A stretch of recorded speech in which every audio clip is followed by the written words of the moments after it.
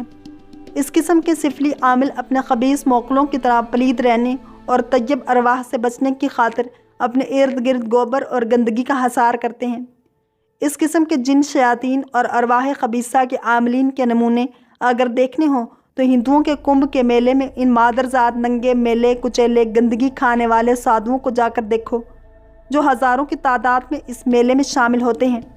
وہاں ان الف ننگے اور گندے غلیظ لوگوں کا ایک لمبا جلوس نکلتا ہے، اور ہندو مرد عورتیں لاکھوں کی تعداد میں دو طرفہ قطار باندھ کر ان کے درشن کے لیے بڑے ادب و احترام سے کھڑے ہوتے ہیں، اور سب کے سب ان کے آگے ہاتھ جوڑے، ڈنڈوت بھرت اور زمین پر اوندے اور دوہرے ہو کر آتے ہیں۔